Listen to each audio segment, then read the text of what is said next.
There are certain cultural factors inherent in the Ethiopian culture which are counterproductive, let's say, to intelligence data mining and researching.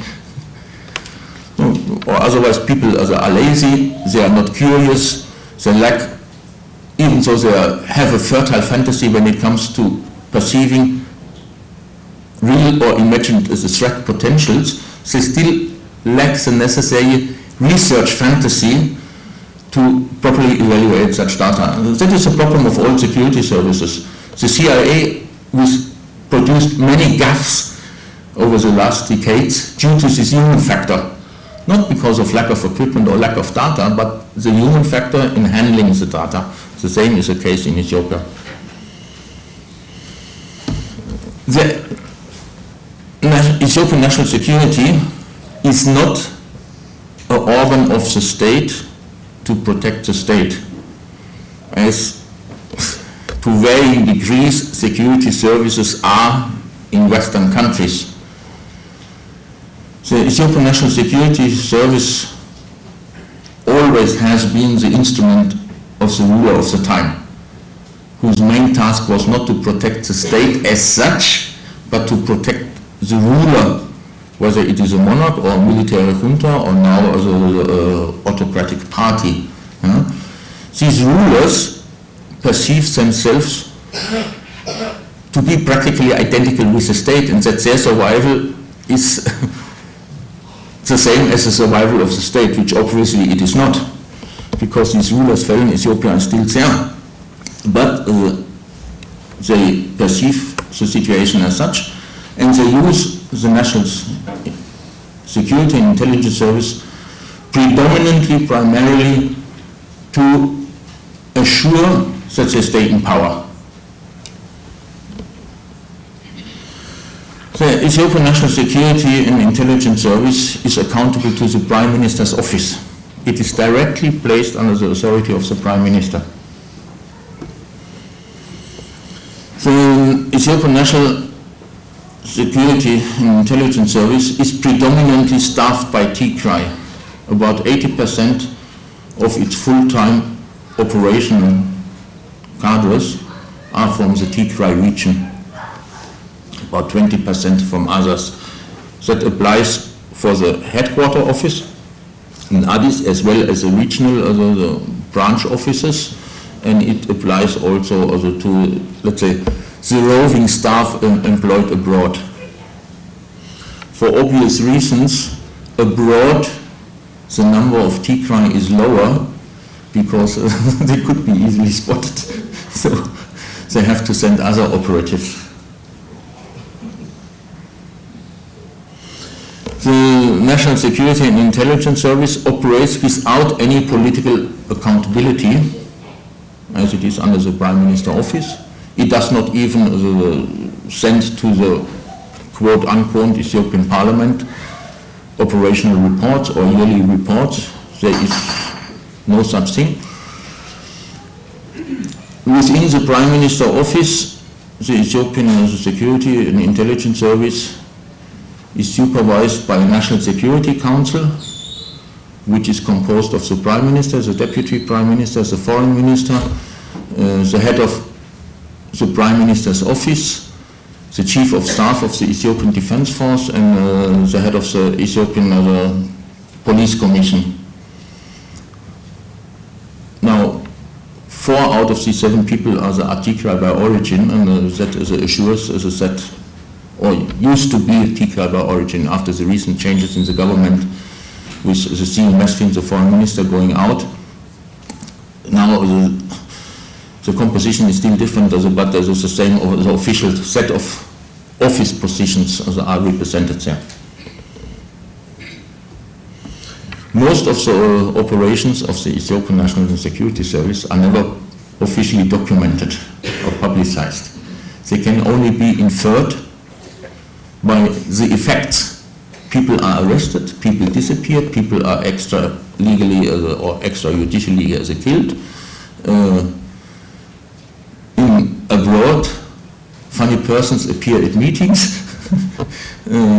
Requests of relatives of opposition figures in Ethiopia, the relatives in Ethiopia, they want to have a business license, and for unspecified reasons that is turned down, but the relative is active in the opposition abroad, so certain inferences are made. Due to the fact that the National Security Service operates in secrecy, totally unaccountable to the judiciary or parliamentary organs in Ethiopia, and given the inclination of Ethiopians to believe in conspiracies everywhere, a lot of misconceptions and rumors are rampant within the Ethiopian community in the country as well as abroad. And behind a lot of things, there's always suspected that there is a hand of the security. Whether that is true or not is immaterial, but there's a perception generated by this state of affair about the activities of the security lead to certain behavior. Once you subjectively develop the impression that the Ethiopian security is looking for you abroad or here, you start to feel insecure, even though it might only be a rumor or a misinterpretation of a situation.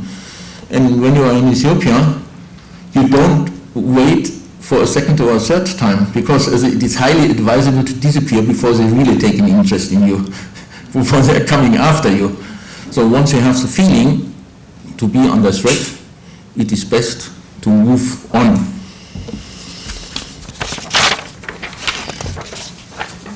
Just to give you some background here, that is how the Ethiopian security services after 91 developed. In 91, when the TPLF came to power, the national security under the Dirk was dissolved. The security department of the TPLF, the Halawi Boyane, became the security service of the new transitional Ethiopian government. And over time, this new security service recruited particular Tigray from the old Dirk National Service to enlarge its ranks, because now the Halawi Boyane in the new the clothes had not to monitor the Tigray diaspora and the civilian population in Tigray, but the whole of Ethiopia. So obviously they needed more manpower. From 91 to August 95, the National and Security Department was under the Ministry of Interior. Parallel to that, there was a National Police and Prison Commission. Both these ministries and departments were headed by Tigray. In August 95 to 2000, in August 95, the Ministry of Interior was dissolved. There is no longer a Ministry of Interior in Ethiopia. The security aspects were given to the National Authority for Security, Immigration and Refugee Affairs. It is interesting that the security agency includes the immigration and nationality questions and refugee affairs, which the Ethiopian state always considered to be security aspects. The Ministry of Justice was given the responsibility for the Federal Police Commission and the Federal Prison Administration or Commission. In August 2005, after the events, after the election which went wrong and led to widespread protest, the National Security and Intelligence Authority, Nazira, was transformed into the National Security and Intelligence Office as part of the Prime Minister's office. When you look at the composition of this office, then you see Security and Intelligence Main Department, Internal Security Main Department, External Security Main Department, Technical Services Main Department, that is where all the electronic things are settled, Recruitment and Training Main Department, Technical Information Main Department. This is an interesting department. They have cadres abroad. They are doing buying, shopping, electronic equipment, but also industrial espionage in the IT sector. Security Main Department, again, it has a lot of different Immigration Nationality Affairs Main Department, Administration of Refugees and Returnees Authority. In August 2005, the responsibility for the Federal Police Commission was given to the Ministry of Federal Affairs, was taken away from Justice. It's the same with the Federal Prison. Apart from the National Security and Intelligence Office in the Prime Minister's office, the Federal Police is the next major security organ in Ethiopia. Since 2005, it is headed by a Director General. By background, he is a member of the Oromo component of the EPRDF, who was the head of the Regional Security Bureau of Oromia Regional State until he became. He is a member of the Central Committee of the EPRDF. Until the old structure till 2008, you had Administration and General Services Main Department. You had the coordination of regional police force and police forces in Addis Ababa and Dire Dawa Main Department. The main was dropped there, which is a very key position because this office controls the regional police in Ethiopia, which theoretically are under the authority of the regional governments. They control the police in Addis Ababa and in Dire Dawa, the two major towns, who are chartered cities, directly under the Ministry of Federal Affairs. So through this organ, the Federal Police has a direct link down to the grassroots in the regions. Then you have Crime Prevention and Control Main Department. This is a crucial department which has infrastructure protection, operational preparedness. Within operational preparedness, riot control department, 5 riot control divisions with 6,000 other members, support division, training and appointment division, information and intelligence division, also as a separate as an intelligence network, and the federal rapid deployment forces, again about the 6,000. Then you have the crime and forensic investigation main department. To give you an idea about the relative importance of these departments, I think in 2008, the budget allocation for crime prevention and control was 220 million birr. The budget allocated for crime and forensic investigation main department, that is a department doing the regular police work, investigating common law crimes, was 40 million birr. It is a 1 to 15. So the federal police is much less than a police force, but it's more a force to control the population and incidentally any potential opposition. Since 2008, the